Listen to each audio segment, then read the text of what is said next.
Hello everybody and welcome to Tea Time with Jesse, a very special episode of Tea Time with Jesse live from Dongding Mountain in Taiwan. I'm here with Jayme. Hi everyone. And I'm very glad to be able to introduce Jayme because Jayme's family is the tea provider for our Taiwan mystery box. I was just up in the tea mountains with her and went to her workshop with her family. They have a special type of charcoal roasting method that we're going to be talking about. And I'm just very excited to be able to have an actual tea person on the podcast. So welcome. Thank you. So Jayme, tell us real quickly about yourself. How did you get into tea and how did you find your way here? Hi everyone, I'm Jayme. So my family originally is from Dongding and we just been expanding over Taiwan in different tea regions, and now we also grow tea on Michelin mountain at 2,000 meters. Do I have to talk about a whole journey? No, it's going to be long. We will cover that later. We'll get into it once we start drinking the tea, but I just wanted to say it was an unexpected and very pleasant thing to be able to have a tea person who is actually able to speak English and do a whole podcast interview. Let's get drinking some tea and talking about your story. And what tea should we drink first? Today, we're going to start with one of the tea that we're going to have in the mysterious box that we're going to cover. So this is really nice. So this is a charcoal roasted, and one of the cool things about these charcoal roasted oolongs that you guys do is that it's a like 老工艺, like an old traditional technique that your family is one of the last people doing it, right? Yeah, I would say it's an old artisanal craft because it requires so much work and so much time. It's very time consuming. You have to be there the whole day. You have to flip the tea every 20 minutes. And that truly is very different from the electric roasting tea. So let's see here. What are you looking for when you are making this tea? What are you doing? So first, I will warm up all the tea vessels and then I pop in the leaves and I'll give it a little shake. Nice. So you can smell the aroma. This is good. So this is after you've warmed up the lidded cup. 窑香. This is 窑香. to wake up the tea, and you can feel the aroma. And it's got that roasty aroma flavor, which is very nice. We went through a tasting process where we tasted the leaves unroasted, roasted at level 2 and roasted at level 3. And I think the 2 was really the winner, where it's still really easy drinking, but it has that roasty flavor in it. Yeah, exactly. So when you first got into tea, I guess you would have been very, very young. Like, when were you first drinking tea? I think there's no really like an official date that I get into tea because I was born into the family. You were just born and then dunked in the tea, like, 洗一下. 洗一下, like in tea. 洗一下孩子. Yeah. If you cut my hand, it would be bleeding with tea. Yeah. Tea family, it's in the blood. It's in the blood. So you grew up around the tea mountains. You grew up in the tea mountains. And so what was that like? Actually, my direct family, my mom and my grandparents, the one that are tea making family, that is my grandparents, they grew up making tea in Dongding. And my grandma is the city girl. She did not like the farming life. And my grandpa, he's the farming guy. He liked the countryside. Nice. And when they got married, they actually got matchmaking. So they got a matchmaker. They only met each other sort of at an engagement. Oh, wow. Oh, so they had like an arranged marriage. Yeah, it was very arranged. And my grandma actually, I don't know if I can say this. There's a lot grandma of tea. had a boyfriend in Taipei back in the days because she liked the city. But grandma's family say, no, you have to marry this man because he's got tea mountains. Oh, wow. So that's why. That's funny. They got married, and then grandma absolutely just wasn't a big fan of farming, but they still knew how to make tea back in the days, and then they moved to Taipei. And so when I grew up, I will always come back to Dongding whenever I will have vacations at school.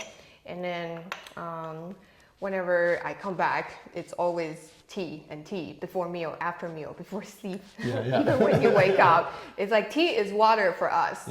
There isn't a set time that we set for tea. It's just anytime. Let's take a moment. It smells so good.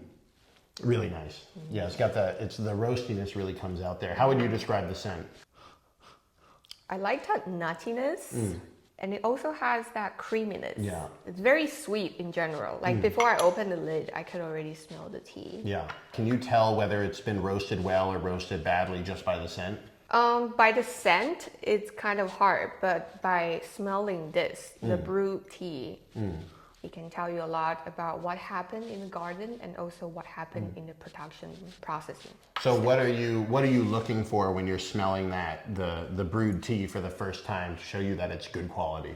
So after you brew the tea, you open the lid and you smell there will be steam coming up, and you will get like a smash in the face kind of fragrance.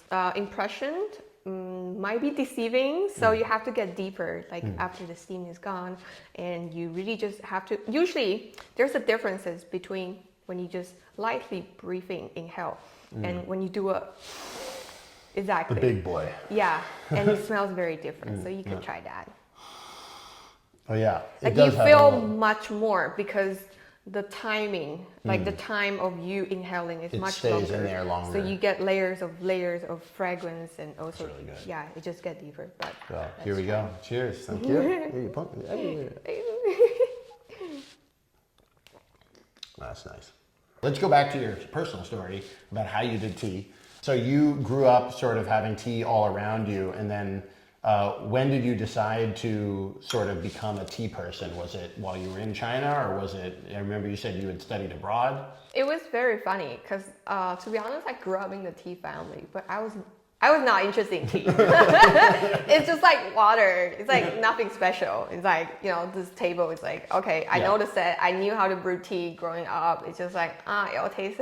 It's just tea to me. I didn't feel anything connected to tea, but I knew it was something. It was something that is in my everyday life. But I wasn't that interested in it. And then until I took a gap year traveling around Southeast Asia and Europe.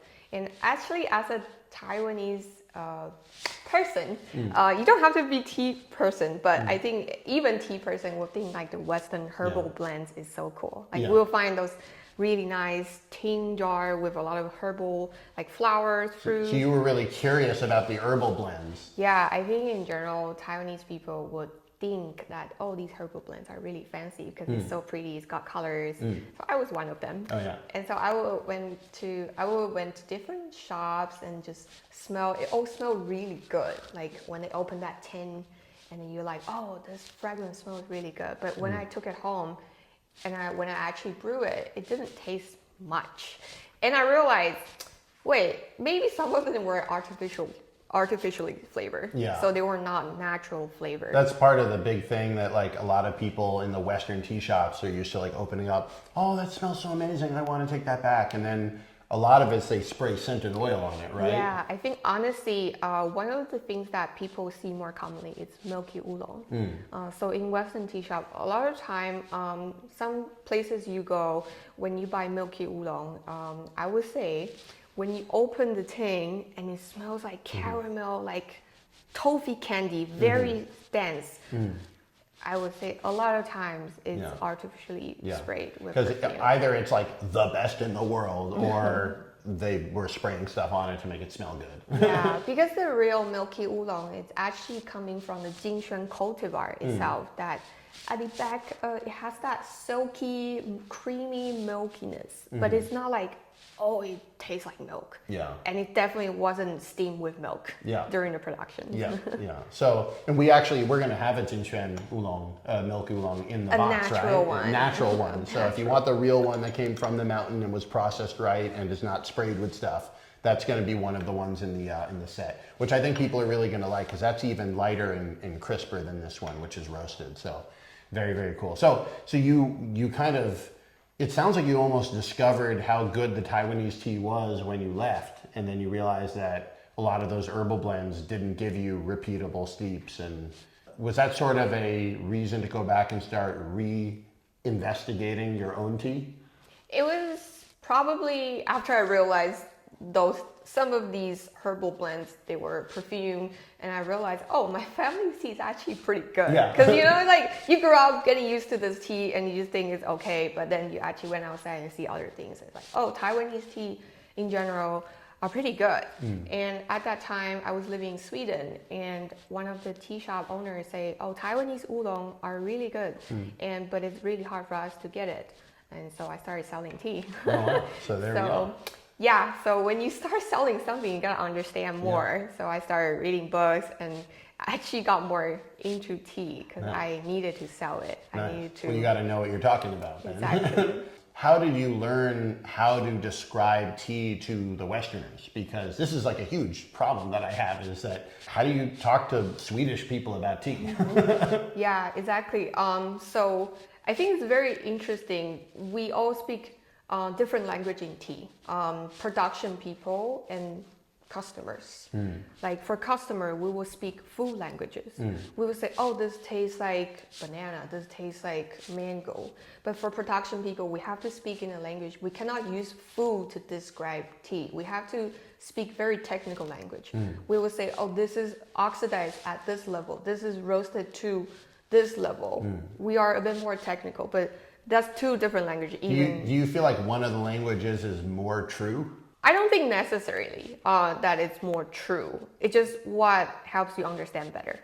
Because if you were a tea roaster and you're like, I want more banana, they would have no idea what to do, right? This story happened when I was learning tea with my, because I was learning how to kill green, chaoqing, and because I actually learned the Western tasting notes, how to describe tea notes.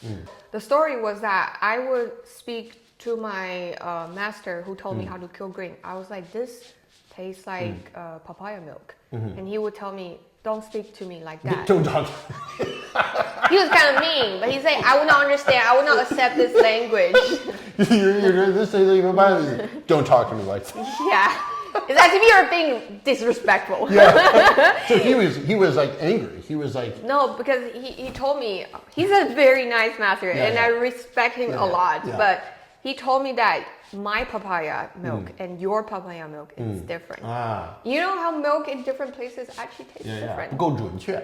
Yeah. So each person's like you would say, oh, this smells like cinnamon, but there are so many different kinds of cinnamon. Yeah. I think when you firstly get into tea, you want to have guidance. And I would also recommend, even though you have the cards, try to sip on the tea without any guidance first, and then you can open the card. But these are necessarily the correct answer because there's no correct answer on tasting notes because it's very personal. Yeah. And same with the steep times and temperatures, would you say? Steep time, temperatures. I notice, you know, a lot of people in the West are familiar with coffee. Strict. Well, yeah, and I think for coffee it makes sense. I'm not a big coffee guy either, but I've heard for coffee, if you pour the tea, if you steep it too long or you're getting too long of an extraction, that can be bad for the coffee. For tea, it really, for me, it's always been a little bit more about touch and personal taste. Do you feel like the steep times and temperatures also, kind of like the tasting notes, are kind of just do what you want, or is that more specific? So I think tea is very interesting because depending on how you brew it, what vessel you brew it in, what temperature, even what kettle that you like, what kind of fire, like electric or charcoal, that all changes the taste of your tea. So of course, like steep time and also proportion and also temperature, that is one thing to play with, and they can be all very different. But I think good tea is very forgiving, and I think that's why you should always have good tea. Yeah, this is it seems funny, but the better tea you get, the harder it is to mess up. We did tastings today, and the way you recommend trying different types of teas and deciding which to buy involves overbrewing them by a lot. And that way you can really see if you've overbrewed the tea really badly and it's still good, you know the quality is at least at a certain level. And so that's something that I actually saw a lot here in Taiwan. We saw it at many different tea houses. And I kind of like the idea behind that because it means like you can be very sure that if you get a good quality tea that, you know, you can relax a bit. Because I get a lot of comments that are like, should I steep it at 95 degrees or 90? And I'm like, there's probably a way of doing both. Like that's not going to cause the tea to blow up and explode. Yeah, honestly, I would say good tea, especially oolongs, all the teas that we have in the box, it's gonna withstand boiling temperature. So just whichever Whichever temperature, it's gonna brew out great. Great. We're going to take a quick break. We're going to come back with the second half and learn more about the traditional charcoal roasting method and have a really special high charcoal roasted tea. I'm Jesse. I'm Jayme. And we'll be right back. Hey everybody, it's intermission. I'm back in Los Angeles now, and yes, I cut my hair. I wanted to give you guys a couple just quick messages in the middle here. First of all, Jayme's doing amazing, right? Her Taiwanese teas are in our box, and if you order with the special code Tea Towel, you can get a free tea towel whenever you make your reservation for the oolong box. So make sure that you do that when you're putting in your reservation. Also, make sure you listen to the whole episode. We have a full hour-long, hour-plus episode on the audio podcast. You can find those on Apple Play, Spotify, all those places. And let's get back to the show. She has a lot more to share with us, and I'm having a great time learning from her. Here we go. Hello, everybody. Welcome back to Tea Time with Jesse. I'm Jesse here with Jayme from Taiwan. Hi, everyone. And Jayme, again, her family is going to be providing the teas for our Taiwan mystery box, which is no longer a mystery. You can find all of the information up on the website. We're going to have 4 different teas from different mountains around Taiwan, prepared by your family in different levels of roastiness. All the way from unroasted, very clear, clean, all the way up to what we're about to drink, which is a high roast, a deep roast. And the roasting style is also what caught me by surprise because I had never tried anything like this. This is the traditional charcoal roasting method. Is that right? Exactly. This is a bit more than traditional. This is more like a modern contemporary take on traditional techniques. Yeah, so it's a really cool style, and I'm very excited to hear more about it. I actually just got a chance to go to your workshop and see your granduncle actually show me the longan tree wood that he uses for the charcoal. The charcoal and the ashes that are used to cover up the heat. And why don't you give everybody an introduction of what we're about to drink and then the method used to make it? Right, so everyone can have a look at this tea we're about to drink. This is the darkest roast that we have in our family collection of charcoal roasting tea. And it was charcoal roasted for 5 times over a period of 1 month. And each time after roasting, we let it rest for a bit. So the tea will be flexible to work with again. So it takes a whole month to make a batch of this. Yeah, and even after a whole month of working with it, we would let it rest for another some more time until we actually sell it. Yeah. So this is the tea that if you're in the sampler box, we give everybody 10 grams of this. That's enough for 2 sessions. It's expensive and it's hard to make. Like I asked about it, I was like, how much of it can we get? And she's like, there's not a ton. The old man can't roast that much. Exactly. It's literally like their own, it's this guy who knows how to do this technique and him roasting it. And you're learning how to roast it as well, right? I'm learning, but I don't think I'm that good enough to go this deep. Because when tea is this heavy roast, you really is just purely tasting the techniques from this roasting master. If it's a bad roasting, this tea is just gonna taste very burnt and not unpleasant because you are really gonna taste the tea itself, but the whole thing, the technique really shows through. If you have bad technique, it's going to be very apparent. Exactly. Very cool. Well, this is exciting. So let's make this and get going with it because I'm very excited to try this again. I tried the one sample that we had in the tea house in Taipei, and it was really unique. Look at that color. Oh man. What do you smell? It's intense. I like it. A lot going on. There's a lot going on. It's just, the roasty, it's almost a more cigar-y, smoky roast than the nuttiness you get from the electric. Because usually it's funny, when I say roasty, really what I'm feeling is that nuttiness. But this really feels more like a roast. It almost feels like you're like cooking barbecue and went a little too far. Yeah, this is what we call peak of fire, actually, just a little bit before it burns. It's on the very tip. Right on the tip. So you can feel that almost burn kind of feeling, like barbecue. But it smells very strong, but when you actually taste it, you can take a sip, and it's actually pretty sweet and smooth. That's good. Thank you so much. Well, yeah, so that's a very interesting flavor because it's both very intense and smoky and dark, but also very smooth. Yeah, but notice the end, the aftertaste. You can still feel that juiciness. And so like a lot of this is what I notice, the more I hang out with the tea people, the less they talk about the taste and the more they talk about the huigan, like the returning flavor, the aftertaste, because that's where you can tell where the tea is good. If it has a bad aftertaste, you don't really want to drink too much of it. It'll taste good going down, but then you'll be like, oh. Yeah, because tasting tea is about smelling the fragrance and also the mouthfeel, aftertaste, throat feeling, and how your body feels as well. I bet this would taste really good if you aged it like 20 years. Yeah. It would be really good. Only if you have that much until then. If you have that much time, yeah, it's going to be hard to keep it from drinking it all. So, yeah, so again, so tell us what is the process of making a traditional charcoal roasted tea? Yeah, so when we are dealing with bowl-shaped oolong as a roaster, you can have a look. All of the tea, they are bowl-shaped. So before we start roasting, we have to refine the tea first by picking out, de-stem. We have to de-stem the extract too long. So if when the stem is too long, we have to remove it because stem has the most water. So when you're roasting tea that has too much water, it makes it really hard for the fire to go into the tea. And that will make the tea in the long term being not as good in storage. So first step is always de-stem the tea in our family, and then we will get to roasting. It's like building a house. You need to have a nice fundamentals. So, and then you start building up the flavors. So first we are getting rid of the grassy, like unpleasant like a smell that we don't want in tea. And when the tea is clear, then it's the time that we add flavors.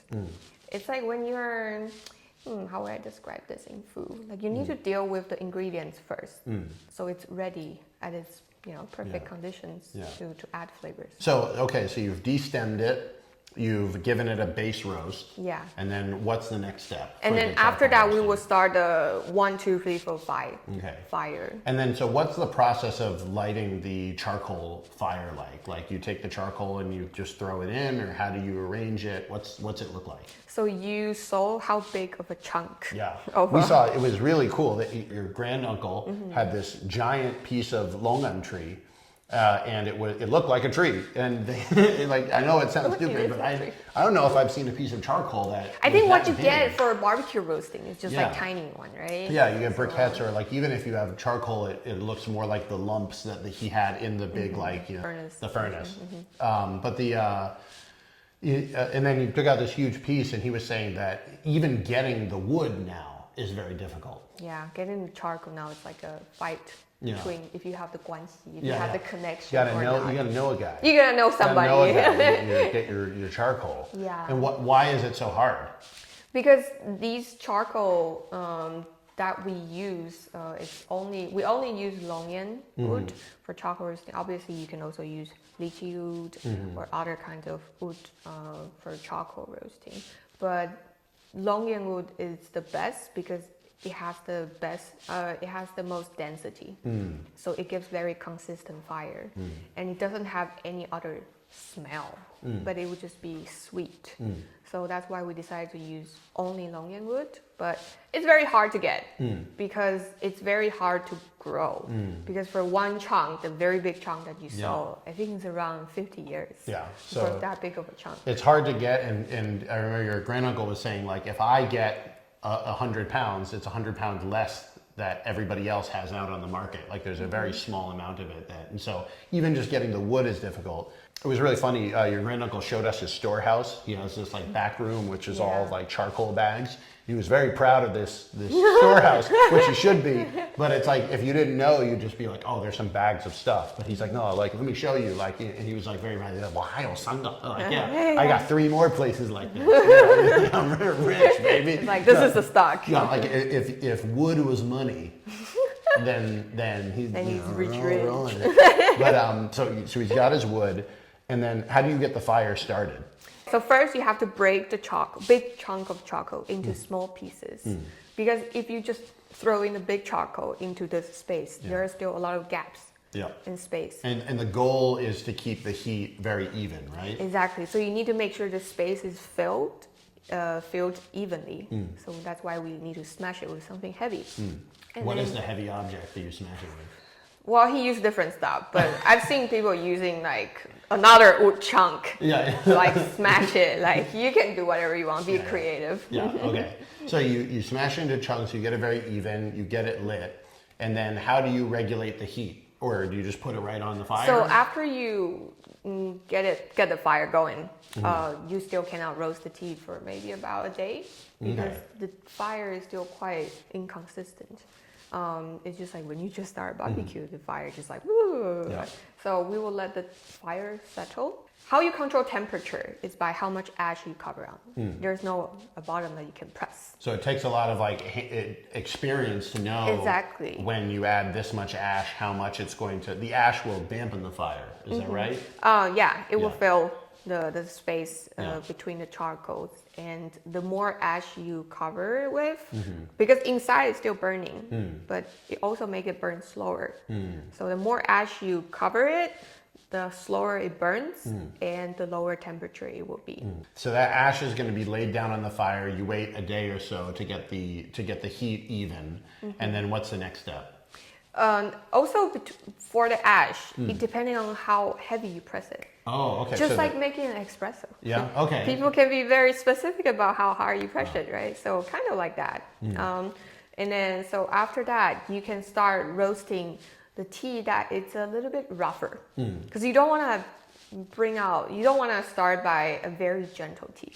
Strategically, once you light a new fire, you know ahead of time what tea you're going to roast first and what tea you're going to roast second and third. You need to plan out your schedule. So how does that planning look? Like, do you have a book? Is it just all in your head? Like, It's all in your head. It's all in your head. You will have to decide on, like for him, he also roasts for people. So he will have different materials on the hand. So he will have to plan out, oh, like this person has a more gentle tea, so I will roast this first.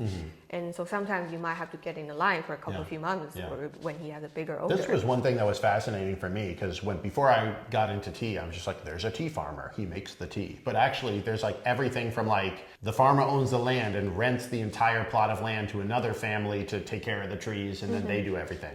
And then there's like the farmer will grow the tea but like hire other people to pick it and take it away. And then there's like the farmer will manage everything up until the point where they sell all their tea to somebody else and they deal with it. Yeah. And then there are people that take it through every different step of the process up until the point where it's fully processed and ready to go and put out to market. And it's part of the reason why tea is a little bit hard I think this is why it's a little bit hard when people in the West say like, who made this?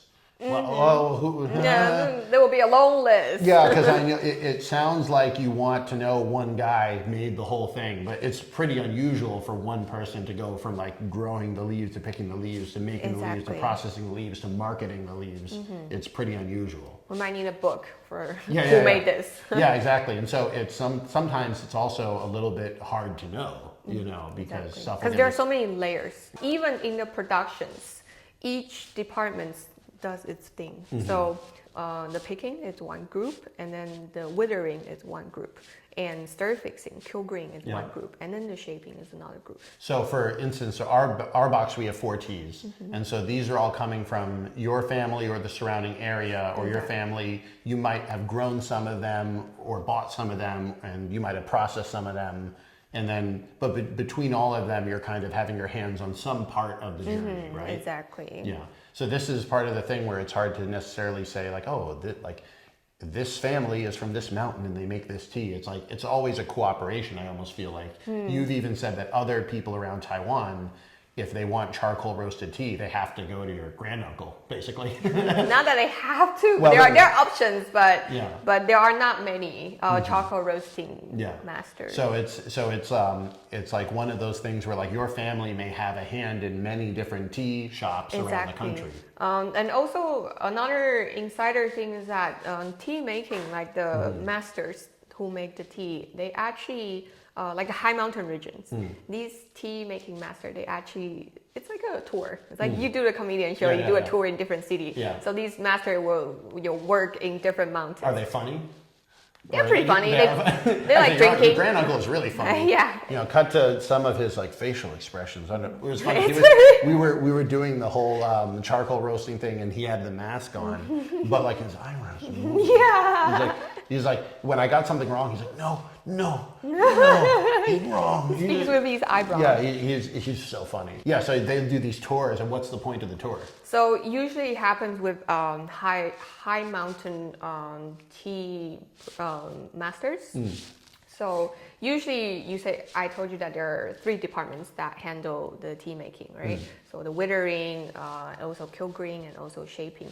So this usually comes in a whole group of masters, and there will be maybe, let's say like 10 people in withering. And so they go on tour together. Like to me, Yeah, it's all like yeah, comedy. exactly. It's like stand up It's like- all the way down. It's like it's like the kings of comedy. Yeah. The kings of kill green. They're killing it. It's even more like Exactly. comedy. Oh my gosh. But it mostly happens in high mountain oolong makers because when they can do tea in different elevation. Because let's say in winter the higher elevation will harvest first, and the lower elevation will harvest later. So you can time out like. So they're basically just kind of going down a mountain very slowly. Yeah. So like in spring it's going up, and then in like in terms of elevations, and then in winter it's going down. But it sounds exhausting. It sounds like it'd be very it's like, a very tiring. exhausting job, and it's very seasonal because you work for 4 seasons a year, and it's very labor intensive. Yeah. So let's continue on the process. So you've reached the roasting stage. It's getting back to the roasting process all the way through. You've had the fire running now. Now let's say the fire is smoothed out a bit, and it's a couple days into the roast. How long does it take to smooth out the fire? Like you can use the fire for about 2 weeks, but depending on how you use it. And like for my grand uncle, he roasts tea slowly. So he'll keep it on the fire for how long? So depending on what kind of roast you're going for, and also what temperature you're at. So in order to roast this one, the temperature can be very high as around like 130 degree or even more sometimes. And when temperature is this high, you have to flip the tea around 18 minutes, 20 minutes. So what do you mean flip the tea? So all the tea will be in a bamboo basket, and then there is also wired. So the wire gets very hot, and so if you don't like pour it out and then like pour it in again, so the bottom tea will be burned, and the top it's not that roasted. So just make sure it's even. Yeah. So let's say you take the tea off, you put it into the big dish, and then how long do you leave it? You usually put it back onto the fire because it's very important not to have inconsistent. You shouldn't have a crazy curve when you're roasting tea. So you want to get that tea right back onto the fire. Yeah. And so when you rest the tea, it'll be at the end of the whole day of roasting. It will be the end of this 8-hour period of roasting, and you will let it rest for a couple of few days until you roast it again. So the roasting process is then complete, and then it like when we say this is a 2 or this is a 5, that's how many days of this cycle it has gone through. So we have on the box we have a 2 and we have a 5. Is that right? Exactly. So the 5 is the roastiest you make. Yeah. That's what we're drinking right now. So that's a great place for us to get ready to end. Before we end though, we have a couple of things that I want to talk about. One is just to have a little bit of a lightning round where I'll say something and give me a very short response to it. The first one is just going to be to describe the 4 teas that are in the box. Okay. So the first is, how would you describe the Ali Shan Jing Xuan? I would say it's very crispy and it's very gentle, very soft, got a very like pleasant aftertaste. Nice. How would you describe the 2 out of 5 roast we had in the first half? It's like a nice entry to charcoal roasted tea because it's not like it's not the heaviest, so it would be nice to try this one first and then go deeper. Very cool. How is the red oolong? We went this whole time, we didn't even talk about the red oolong, which is a very unusual new style. Maybe you'll have to come on the podcast again sometime. But how would you describe the red oolong? The red oolong that we have in the box is citrus. It's very sweet. It's coming from the roasting itself, which is really nice, coming from the tea maker. And brown sugar. It's just something really sweet. Because Yeah. when you open the lid, even the guy one is warm up, you can feel the fragrance wanting to just come out. It's really good. That's the one I think a lot of people is going to become their everyday tea. It's like a very easy to drink everyday tea. And then how would you describe the 5 out of 5 heavy roast that we just had? Oof, it's like a nice to convert coffee people into tea. So if you have coffee friends, Great. this is a great tea to convert them into tea people. Fantastic, really, really great. So when you guys get those teas in the box, if you pre-order it or whether you're watching this later and you can just get one, a lot of this is thanks to Jayme and then her work on helping pick out the teas and also in fighting the packaging companies, having a full-on war with the packaging companies who did not want to pack little bags.